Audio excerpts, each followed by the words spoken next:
इस वीडियो में हम डिस्कस करेंगे रिगार्डिंग चैप्टर 30 ऑफ C++ और जो टॉपिक है that is constructor overloading. So constructor overloading देखते हैं कि क्या है इन C++।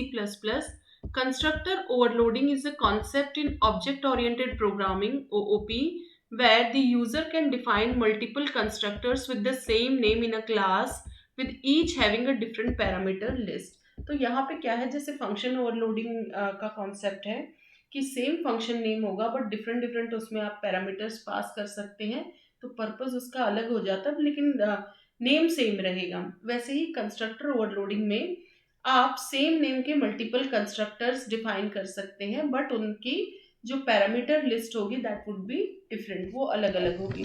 सो जनरल सिंटैक्स देखते हैं सबसे पहले हम पैरामीटर का इसका कंस्ट्रक्टर का कंस्ट्रक्टर ओवरलोडिंग के लिए syntax. Here is the syntax for constructor overloading in C++।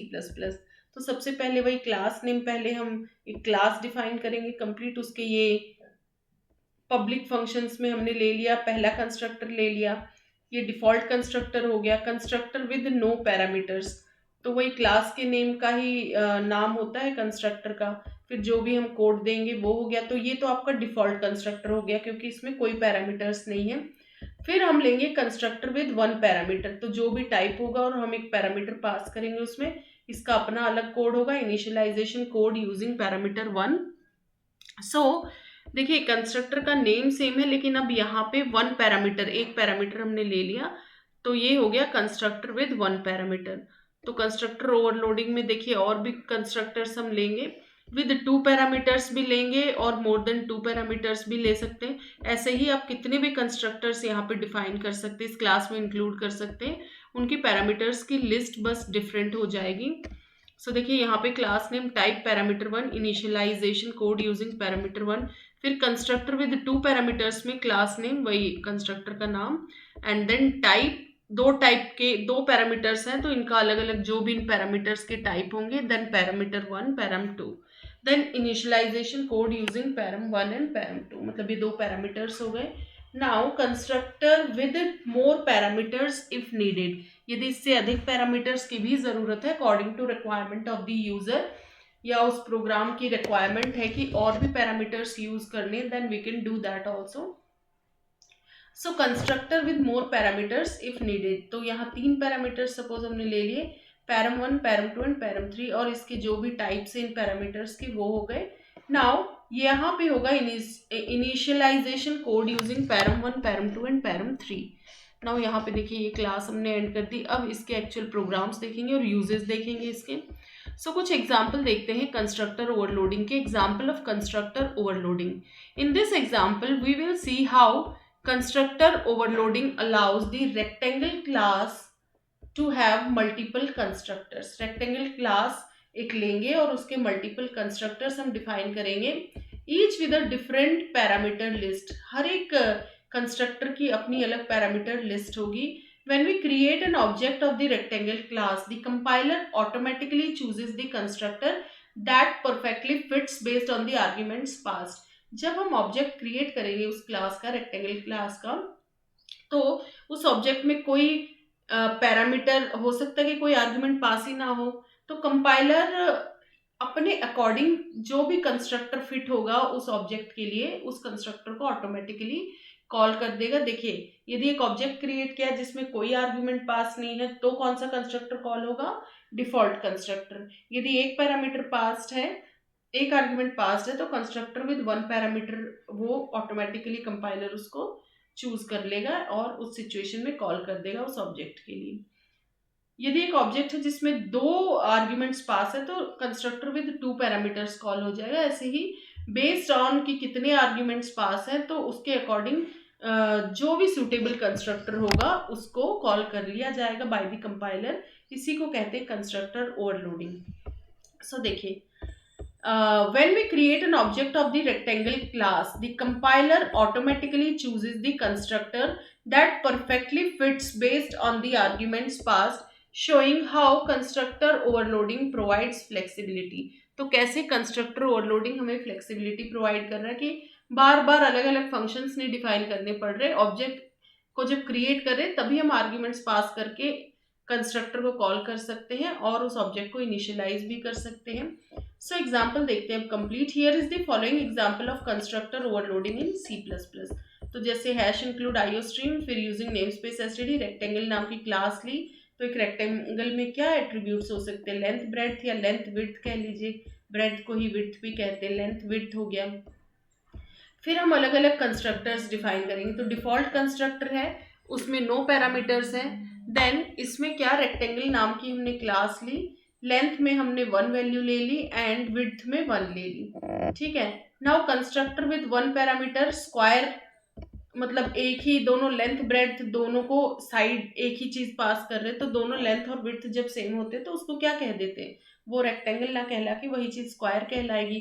तो लेंथ में भी साइड जो भी ये पैरामीटर पास हुआ और ये वाली वैल्यू विड्थ को भी यही वैल्यू मिली। तो ये हो गया कंस्ट्रक्टर विद 1 पैरामीटर। फिर कंस्ट्रक्टर विद 2 पैरामीटर्स हम लेंगे, तो ये भी हो गया रेक्टेंगल, वही कंस्ट्रक्टर है तो सेम नेम क्लास के नाम का ही नाम होगा यहाँ पे, लेकिन यहाँ पे हमने 2 पैरामीटर्स ले लिए, लेंथ और विड्थ। तो एल वैल्यू किसको असाइन हो गई, लेंथ को, डब्ल्यू हो गई विड्थ को। अब डिस्प्ले एरिया करके एक मेथड है, उसको भी हम डिफाइन कर देंगे। तो इसमें एरिया क्या हो जाएगा, जो भी उस ऑब्जेक्ट का लेंथ और विड्थ होगी वो इनटू होके डिस्प्ले हो जाएगा, और एंड एल मतलब वही नेक्स्ट लाइन में अगला आउटपुट। तो यहाँ पे हो गई क्लास एंड, ठीक है। इसके बाद ये मेन फंक्शन हो गया। अब अलग अलग कंस्ट्रक्टर्स कॉल होंगे। देखिए रेक्टेंगल नाम का एक ऑब्जेक्ट बना है रेक्ट1, इसमें कोई आर्ग्यूमेंट नहीं है तो डिफॉल्ट कंस्ट्रक्टर कॉल हो गया। फिर रेक्टेंगल 2 ऑब्जेक्ट बना, एक आर्ग्यूमेंट पास है तो कंस्ट्रक्टर विद 1 पैरामीटर, इसमें लेंथ ब्रेड दोनों सेम है, मतलब 5 इंटू 5 25 हो जाएगा इसका, जो भी हमें कैलकुलेट करना। एरिया, एरिया का फॉर्मूला होता है लेंथ इंटू ब्रेड या लेंथ इंटू विड्थ, जो भी कह लीजिए। फिर रेक्टेंगल 3 तीसरा ऑब्जेक्ट, ये दूसरा ऑब्जेक्ट है, तीसरा ऑब्जेक्ट में यहाँ 2 पैरामीटर्स पास है, तो कंस्ट्रक्टर विद 2 मतलब 2 आर्ग्यूमेंट पास है तो कंस्ट्रक्टर विद 2 पैरामीटर्स कॉल हो जाएगा। लेंथ को 5 वैल्यू असाइन होगी और विड्थ को 3, तो 5 इंटू 3 15।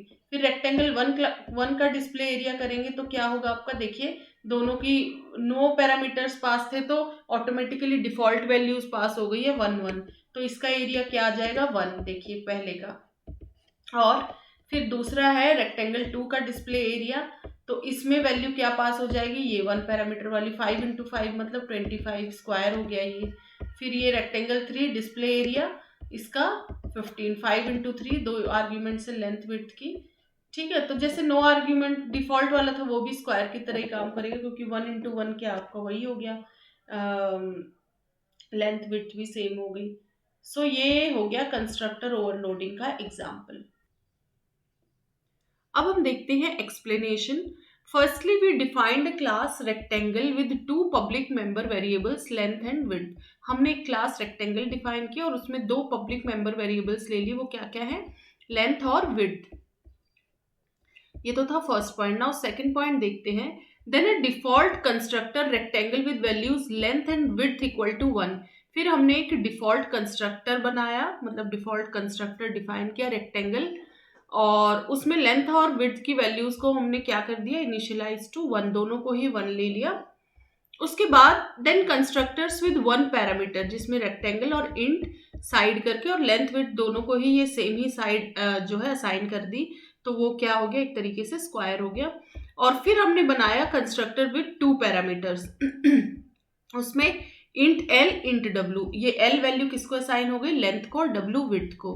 नाउ तो 3 हमने कंस्ट्रक्टर यहाँ पे बना दिए, एक डिफॉल्ट कंस्ट्रक्टर, एक constructor with 1 parameter and then है constructor with 2 parameters when no arguments passed.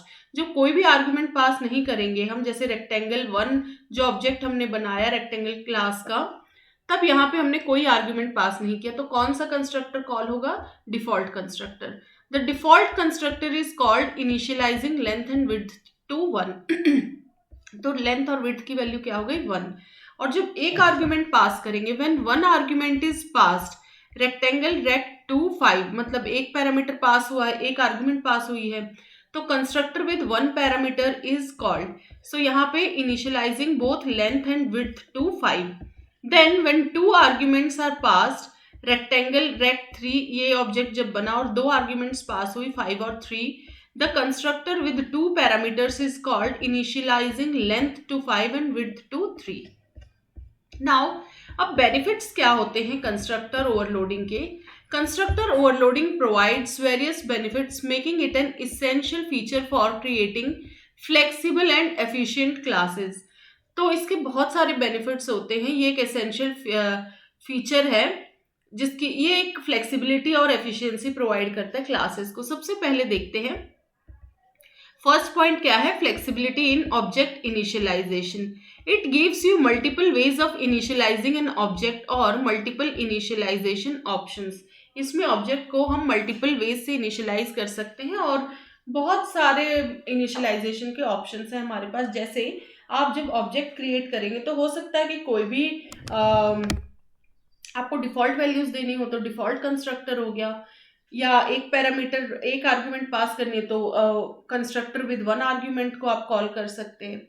Then to arguments pass करेंगे तो 2 पैरामीटर वाला कंस्ट्रक्टर कॉल हो जाएगा। तो बहुत सारे इनिशियलाइजेशन के ऑप्शंस हैं हमारे पास। सेकंड है cleaner and readable code with enhanced code maintainability. तो कोड रीडेबल हो जाता है और मोर क्लीन हो जाता है और कोड को मेंटेन करना भी फिर थोड़ा आसान रहता है। By providing different ways of initializing an object, it reduces the need for multiple setter methods or complex initialization logic.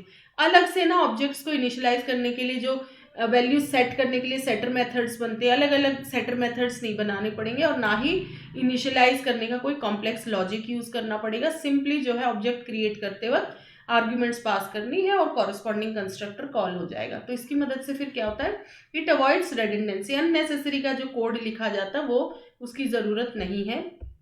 And provides simpler object creation, object simple तरीके से क्रिएट हो जाता है और वैल्यूज भी बहुत सिंपल तरीके से इनिशियलाइज हो जाती है, which ultimately gives cleaner and more readable code and easier to modify. इसको मॉडिफाई करना भी ईजी रहता है। नेक्स्ट पॉइंट है encapsulation of initialization logic. It also encapsulates the initialization logic within the constructor, which means the initialization logic is managed inside the constructor rather than being spread across various methods or outside the class. जैसे object बनाया और बस value pass की, वो चीज़ कैसे work कर रही है वो सिर्फ कंस्ट्रक्टर को पता है, बाहर वो फंक्शन अवेलेबल है ही नहीं ओपनली। तो यहाँ पे क्या है, एनकैप्सुलेशन भी हो गया एक तरीके से, वो फंक्शन की प्राइवेसी भी मेंटेन हो गई। जो इनिशियलाइजेशन लॉजिक था वो तो कंस्ट्रक्टर के पास मेंटेन है, वो बाहर बिखरा बिखरा तो है नहीं कि ओपन मेथड तो है नहीं, ओपनली तो अवेलेबल है नहीं वो आउटसाइड क्लास। सो इधर एनकैप्सुलेशन का पर्पस भी पूरा हो गया। और encapsulation is a very important concept of object oriented programming. Now simplifies object cloning. Copy constructors की मदद से एक ऑलरेडी एग्जिस्टिंग ऑब्जेक्ट को कॉपी करना इजी रह जाता है और बिल्कुल सिमिलर ऑब्जेक्ट क्रिएट हो जाता है दूसरा, इसी को ऑब्जेक्ट क्लोनिंग कहते हैं। तो ये ऑब्जेक्ट क्लोनिंग का कॉन्सेप्ट भी सिंप्लीफाई हो जाता है, किसकी मदद से, कॉपी कंस्ट्रक्टर्स की मदद से। Now constructor overloading allows to define copy constructor to handle both shallow and deep copying objects that make sure that the object is easily copied. देखिए, नहीं आप कॉपी बनाएंगे कॉपी कंस्ट्रक्टर तो भी शैलो कॉपी क्रिएट हो जाती है, वो बाय डिफॉल्ट कंपाइलर कर देता है। और यदि user exclusively copy constructor define करता है देन डीप कॉपी उसकी क्रिएट हो जाती है। सो कंस्ट्रक्टर ओवरलोडिंग की मदद से जो है ये कॉपी कंस्ट्रक्टर का कॉन्सेप्ट भी वर्क करता है। So it simplifies object cloning. Now constructor with default arguments देखते हैं। बाय डिफॉल्ट मतलब यूजर प्रोवाइड कर रहा आर्ग्यूमेंट तो ठीक है, वरना डिफॉल्ट आर्ग्यूमेंट्स भी दी जा सकती है कंस्ट्रक्टर में। अ constructor is a special member function in a class which is automatically called when an object is created. जब एक ऑब्जेक्ट क्रिएट होता है तो कंस्ट्रक्टर एक स्पेशल मेंबर फंक्शन है जो कि ऑटोमेटिकली कॉल हो जाता है ऑब्जेक्ट क्रिएट होने पर। These are used to initialize the objects with values और डिफॉल्ट सेटिंग्स। तो ऑलरेडी ऑब्जेक्ट की कुछ वैल्यूज हम सेट कर सकते हैं। Whereas default arguments in C++ allow to specify default values for function or constructor parameters. इधर default values हम set कर सकते हैं। तो एक example देखते हैं। Now constructor with default arguments.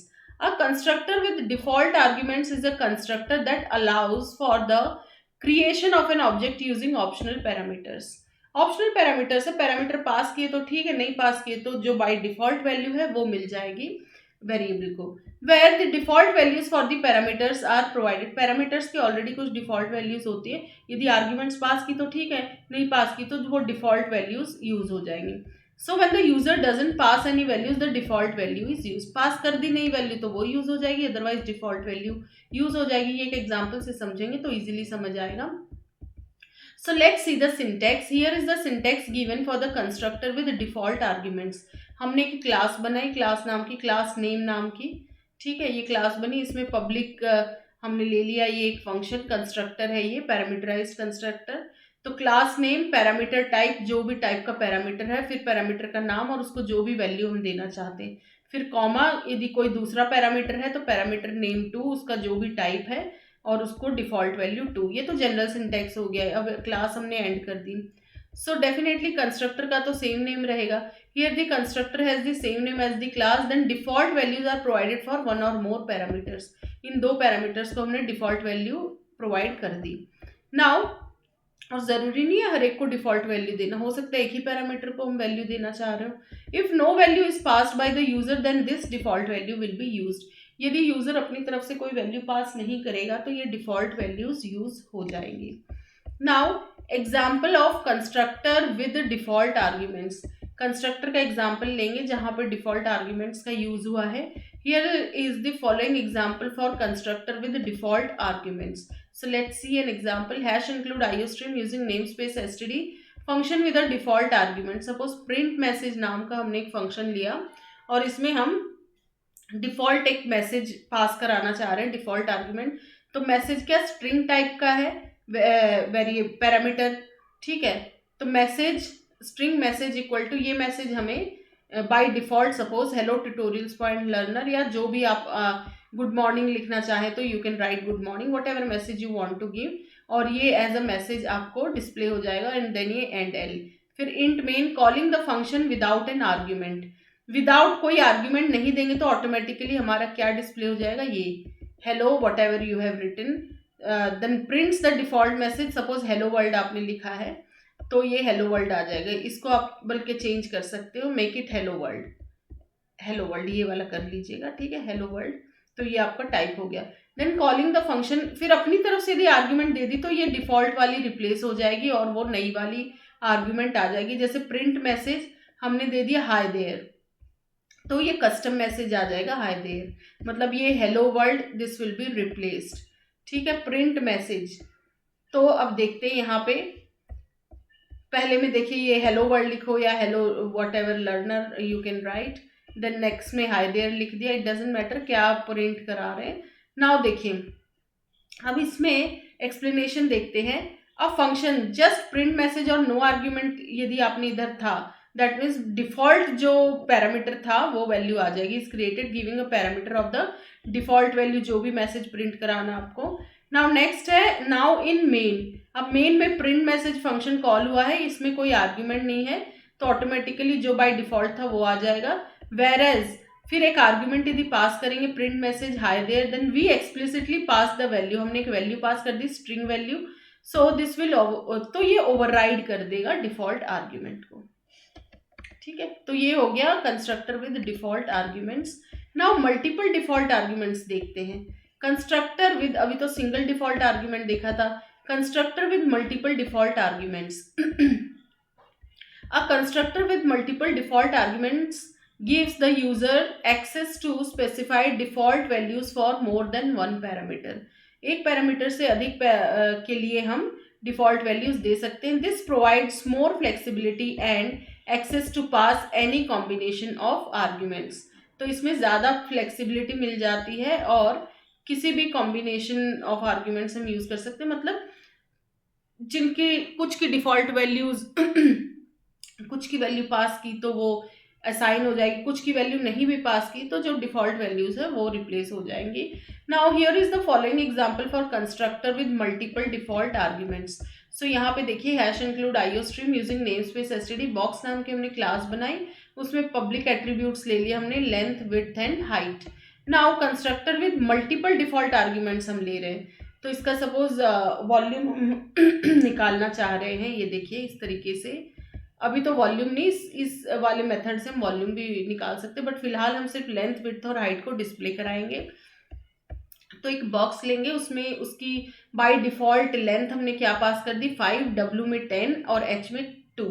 ये है default values for length, width, height. अब ये एल जो ये वैल्यू है किसको असाइन हो रही है, ये जो हमारे एट्रीब्यूट्स है लेंथ, विड्थ, हाइट, इनको।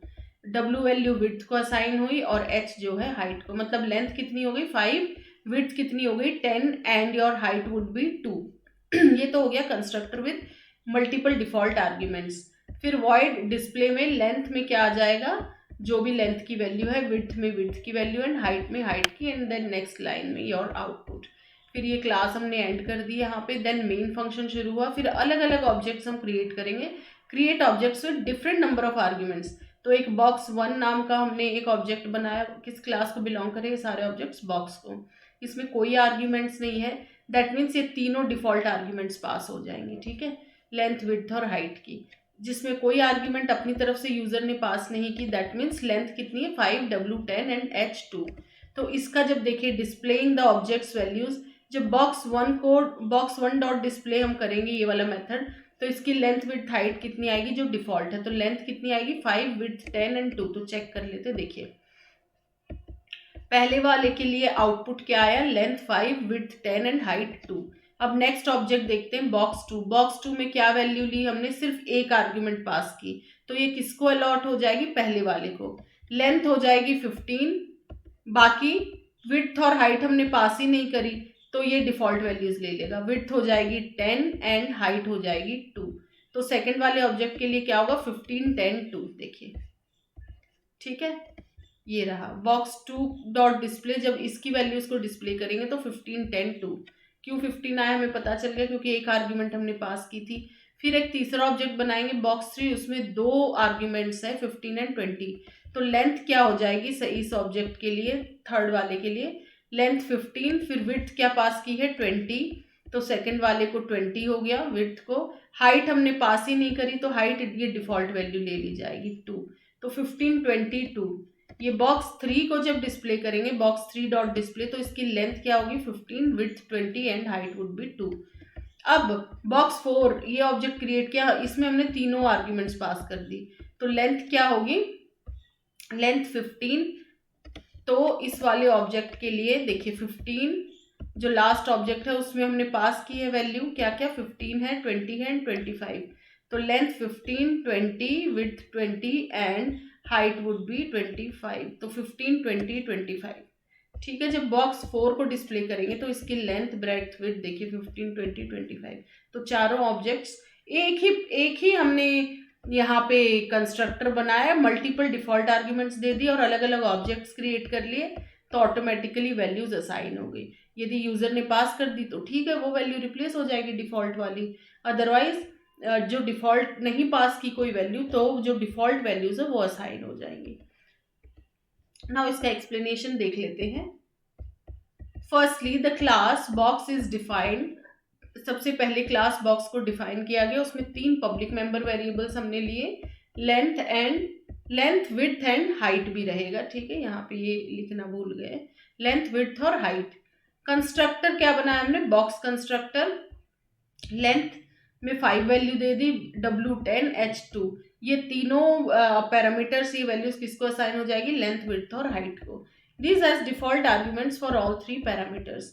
नाउ पहला जब ऑब्जेक्ट बनाएंगे, इन ऑब्जेक्ट बॉक्स 1 में कोई आर्ग्यूमेंट नहीं है, no argument is provided, so the default constructor is called with default values. तो ऑटोमेटिकली लेंथ 5 जो भी डिफॉल्ट वैल्यूज थी वो मिल जाएंगी। फिर बॉक्स 2 बना, इन बॉक्स 2 यहाँ पे एक आर्ग्यूमेंट है, length is provided as 15, but width और हाइट हमने पास ही नहीं की, मतलब यूजर ने, सो डिफॉल्ट वैल्यूज पास हो जाएंगे। So it uses the default values respectively, मतलब विड्थ के लिए 10, हाइट के लिए 2 और लेंथ के लिए 15, क्योंकि लेंथ पास कर दी है। देन नेक्स्ट बॉक्स है बॉक्स 3, थर्ड ऑब्जेक्ट में 2 आर्ग्यूमेंट्स पास की गई, तो लेंथ हो जाएगी 15 और विड्थ हो जाएगी 20, और हाइट के लिए जो डिफॉल्ट वैल्यू थी 2 वो आ जाएगी। Length and width are provided with values 15 and 20 respectively, so it will override the default values and result accordingly. Now key features देखते हैं of constructors with default arguments. Key features of constructors with default arguments. While it is similar to regular functions, it provides more flexibility and convenience while creating objects. वैसे तो ये regular functions की तरह ही काम करते हैं, बट इसमें क्या होता है, अलग से इनको कॉल नहीं करना पड़ता, डायरेक्ट ऑब्जेक्ट क्रिएट करते हैं तभी आर्ग्यूमेंट्स पास कर सकते हैं, उन ऑब्जेक्ट्स को इनिशियलाइज कर सकते हैं. इसीलिए ये ज़्यादा फ्लेक्सिबिलिटी और कन्वीनियंस प्रोवाइड करता है while creating objects. Here in the following we will discuss all its key features. तो की फीचर्स देखते हैं कंस्ट्रक्टर्स विद डिफॉल्ट आर्ग्यूमेंट्स के. First, default values for parameters and flexibility in object creation. Object create करते वक्त flexibility काफ़ी रहती है. Value pass की तो ठीक है, नहीं तो डिफॉल्ट वैल्यूज असाइन हो जाएंगी. Here the constructor can have default values for one और more parameters which can be used when no argument is provided by the caller and allows multiple ways to create an object. आप multiple ways से object create कर सकते, कुछ नहीं भी पास करेंगे values arguments तो डिफॉल्ट वैल्यूज मिल जाएंगी. कुछ पैरामीटर्स की पास कर दी, कुछ की नहीं पास की, तो भी जिनकी पास की वो नई वैल्यूज मिल जाएंगी, अदरवाइज डिफॉल्ट वैल्यूज. तो बहुत फ्लेक्सिबिलिटी रहती है ऑब्जेक्ट क्रिएट करते वक्त. नेक्स्ट है avoiding multiple constructor overloads. Multiple constructors नहीं बनाने पड़ेंगे, एक ही बार बना दिया और चार देखिए चार अलग अलग ऑब्जेक्ट्स में इसका सेम यूज हो गया.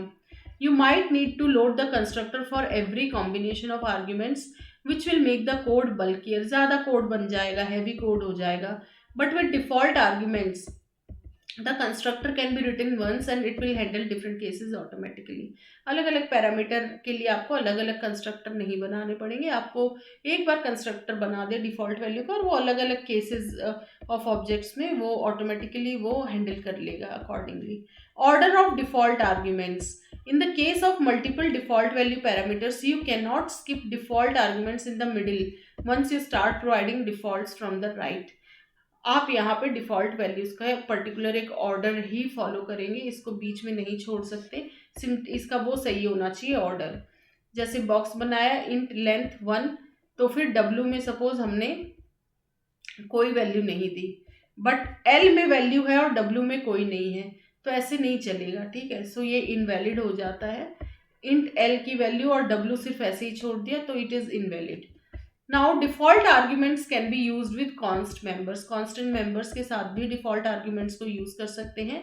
If your class has constant members then default arguments can be provided in the constructor to make initialization easier.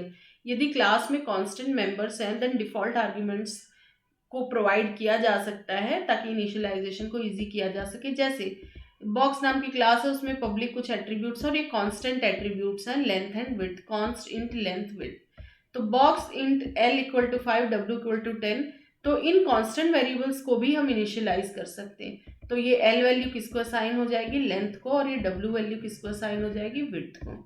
फिर ये क्लास हमने एंड कर दी. तो सिंटेक्स था एक सिंपल सा कोड था. This constructor uses default arguments length के लिए 5 एंड विड्थ के लिए 10 to initialize the const members. तो कॉन्स्ट मेंबर्स भी इनिशियलाइज हो सकते हैं इसकी मदद से. अब डेलीगेटिंग कंस्ट्रक्टर्स देखते हैं कि डेलीगेटिंग कंस्ट्रक्टर्स क्या होते हैं. So let's see that C++ delegating constructors. इसमें क्या होता है, delegating constructors is a feature that simplifies the way constructors in a class handle the initialization task. तो किस तरीके से कंस्ट्रक्टर हैंडल करते हैं इनिशियलाइजेशन के टास्क को, वो हम देखेंगे डेलीगेटिंग कंस्ट्रक्टर्स में. It makes it easier to maintain object initialisation.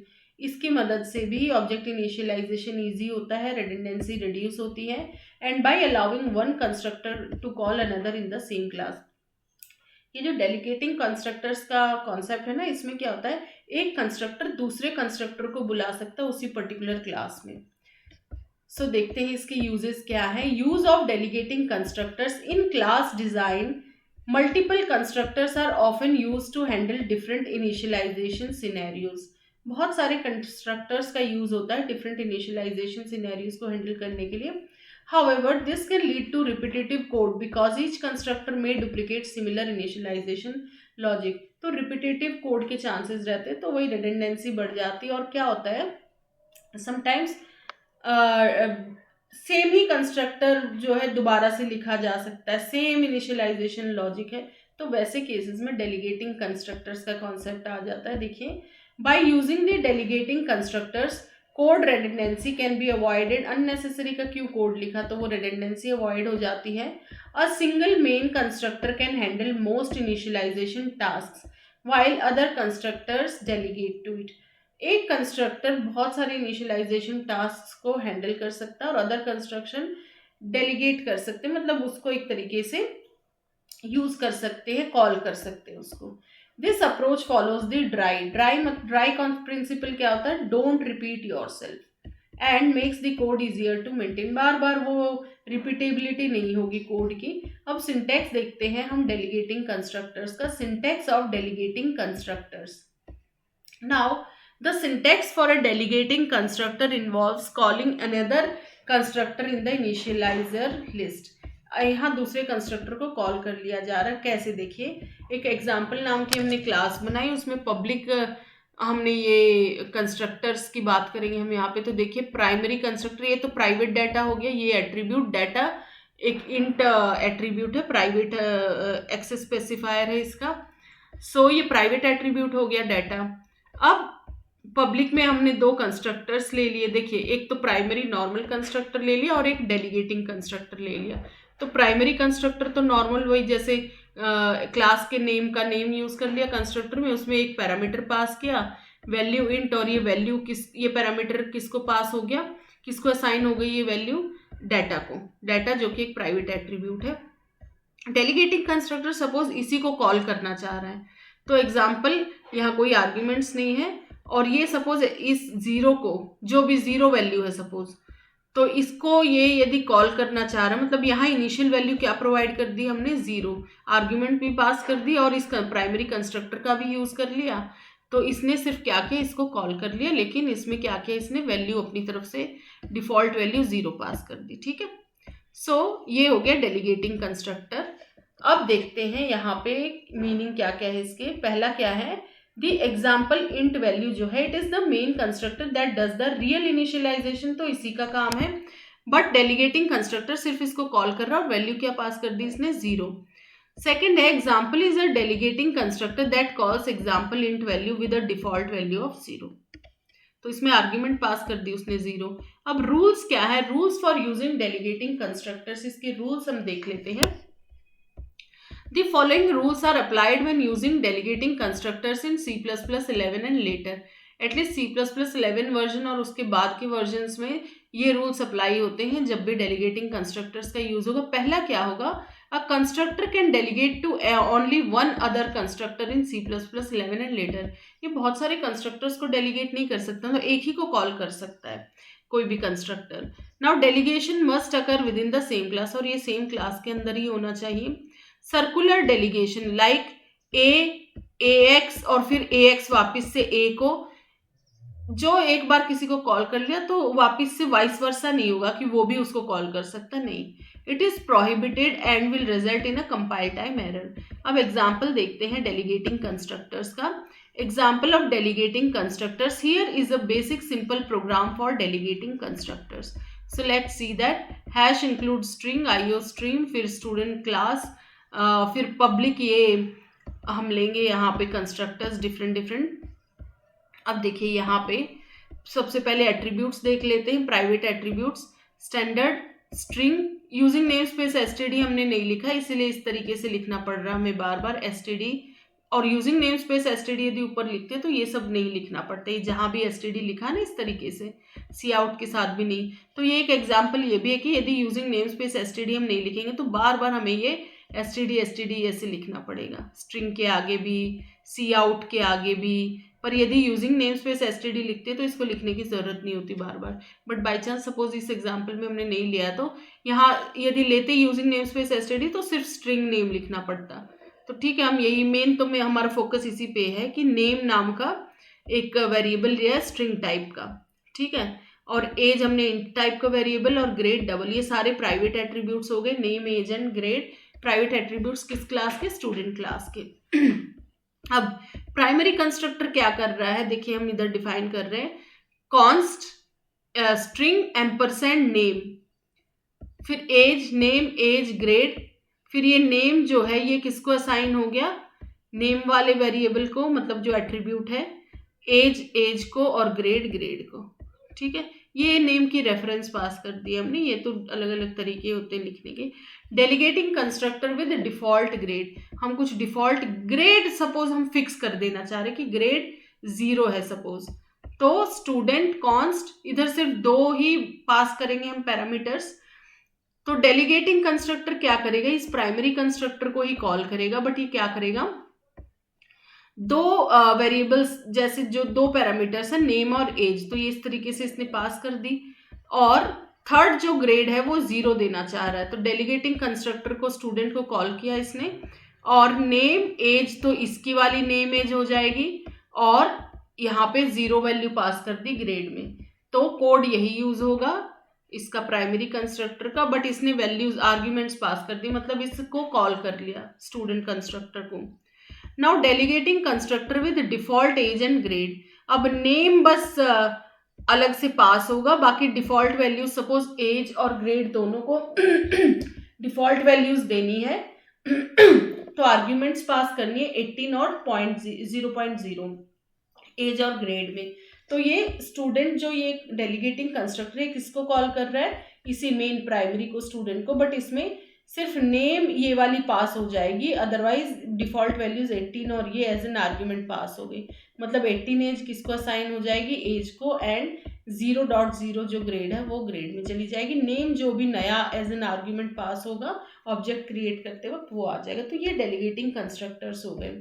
Now display जब करेंगे, वॉइड डिस्प्ले कॉन्स्ट एसटीडी, फिर सी आउट नेम जो भी नेम होगा उस ऑब्जेक्ट का, फिर एज ग्रेड कुछ इस तरीके से आएगा आउटपुट, और ये तो प्राइवेट एट्रीब्यूट्स है ही हमने देखा। अब मेन नाम का जो फंक्शन की शुरुआत हुई, इसमें सबसे पहला स्टूडेंट हमने क्रिएट किया S1, ये ऑब्जेक्ट क्रिएट हुआ, इसमें नेम हमने पास किया नव्या, एज में 20 और नेम एज एंड ग्रेड में 90.5, तो ऑटोमेटिकली ये वाला कंस्ट्रक्टर कॉल होगा प्राइमरी कंस्ट्रक्टर, क्योंकि तीनों वैल्यूज अलग अलग पास की हैं। तो S1 को जब डिस्प्ले करेंगे तो आपका क्या आएगा, नव्या, नेम में नव्या, एज में 20 एंड ग्रेड में 90.5। फिर एक S2 नाम का ऑब्जेक्ट बनाया, उसमें नेम हमने ये पास किया और एज 22, तो नेम और एज वाला कंस्ट्रक्टर कौन सा है, ये रहा, नेम एज पास हुई है और ग्रेड आपकी डिफॉल्ट आ जाएगी 0, तो नेम क्या होगा, तो यहाँ पे नेम क्या पास हो गया, जब S2 डॉट डिस्प्ले करेंगे तो नेम में दिव्या, एज में 22 है और इसमें ग्रेड में ऑटोमेटिकली क्या हो गया 0.0, मतलब 0 है उसकी ग्रेड। फिर एक S3 नाम का ऑब्जेक्ट क्रिएट करेंगे, उसमें सिर्फ नेम पास किया, तो कौन सा कंस्ट्रक्टर कॉल होगा, ये वाला delegating constructor with default age and grade. तो नेम में क्या हो गया, एज उसकी हो जाएगी 18, ग्रेड 0, ये डिफॉल्ट वैल्यूज, और नेम में नेम वुड बी काव्या, ठीक है, तो नेम आ गया काव्या और एज जो डिफॉल्ट वैल्यूज है डेलीगेटिंग कंस्ट्रक्टर में वो आ जाएगी 18 एंड 0। सो देखिए ये हो गया कंप्लीट प्रोग्राम डेलीगेटिंग कंस्ट्रक्टर का। तो S3 डॉट डिस्प्ले में इस तरीके से आ जाएंगी वैल्यूज। नाउ एडवांटेजेस देखते हैं डेलीगेटिंग कंस्ट्रक्टर्स का। Advantages of delegating constructors, the following are the advantages of using delegating constructors. पहला है centralized initialization. By consolidating initialization logic into a single constructor, your code becomes easier to read and maintain. तो code क्या हो जाता है, easy हो जाता है रीड करने में भी और मेंटेन करने में भी। हमने एक ही कंस्ट्रक्टर का यूज किया है मेन, तो बाकी डेलीगेटिंग कंस्ट्रक्टर की मदद से उसको कॉल कर लिया है। अवॉइडेंस ऑफ रेडंडेंसी, बार बार कोड नहीं लिखना पड़ रहा है। रीयूजिंग लॉजिक, एक बार लिख दिया उसी को बार बार कॉल कर लिया जा रहा है, उसी को यूज कर लिया जा रहा है। Reusing constructor logic eliminates duplicate code, then there is ease of modification. Changes to initialization logic need to be made only in the primary constructor. Initialization logic में यदि कुछ मॉडिफिकेशन भी करना पड़ेगा, कुछ चेंजेस भी, तो वो सिर्फ मेन प्राइमरी कंस्ट्रक्टर में कर दो, बाकी हर जगह तो उसको कॉल किया गया है with the help of delegating constructors.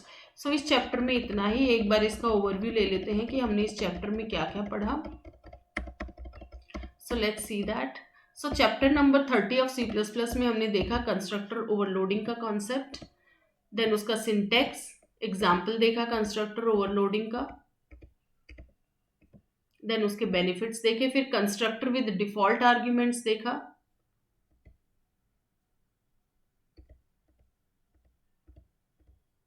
Multiple default arguments, delegating constructors.